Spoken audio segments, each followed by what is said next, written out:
Hello, my name is Leanne Sherrod, a speech-language pathologist and the President and Chief Clinical Officer here at Expressable. Speech and language. I've already mentioned these words frequently and am bound to use them many more times. So what do they actually mean and what's the difference? In this lesson, we're going to cover some basic definitions commonly used to describe a person's communication.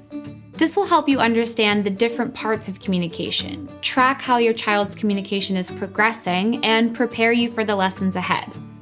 Also, make sure to refer back to the list of definitions we've included in our resources section.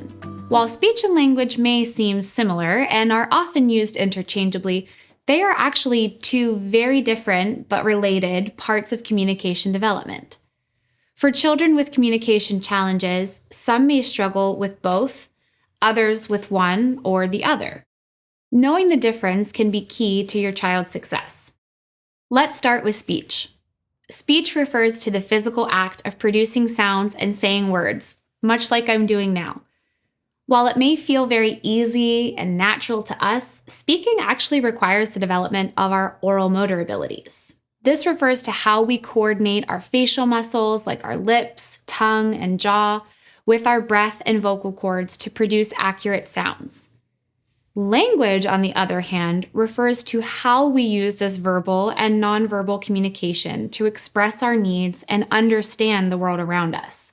Verbal language is when we use sounds and words to communicate, whereas nonverbal language is how we communicate without words, such as our body language, the facial expressions we make, and the gestures we use. So how does this apply to your baby? Well, as babies get older, their physical growth is very obvious. You can clearly see it in the weight they gain and how much taller they get, not to mention how quickly they outgrow each clothing size. Just as infants grow physically, so do their communication abilities. The phrase speech and language collectively refers to the expected communication development that a young child goes through, the prerequisites of which begins happening as soon as your child is born and continues on into early adulthood. There are 4 main areas of speech and language development that begin to occur in infancy. Let's review them. Response. Babies begin to respond to light, sounds, and touch in their first few days of life.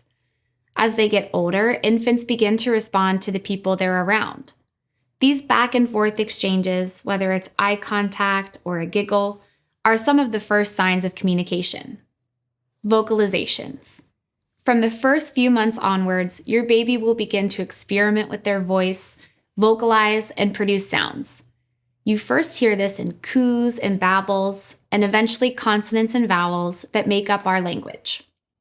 Receptive language. Speech-language pathologists actually classify language into 2 broad categories: receptive and expressive language.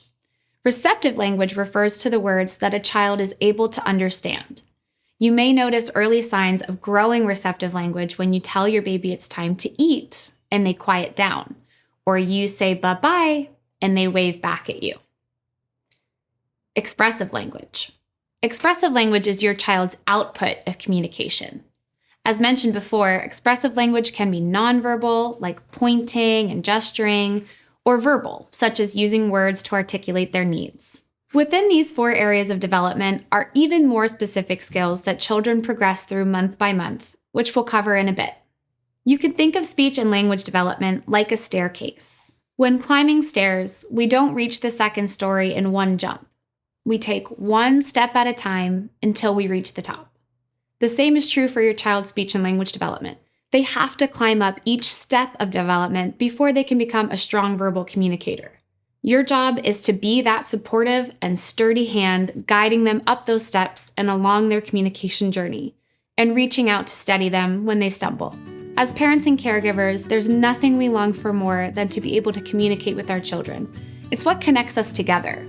And the first time your child waves, babbles, or says the highly anticipated first word, it is such a special moment. These first 18 months of your child's life are a whirlwind of all kinds of milestones. Speaking of milestones, let's explore what those are in our next lesson.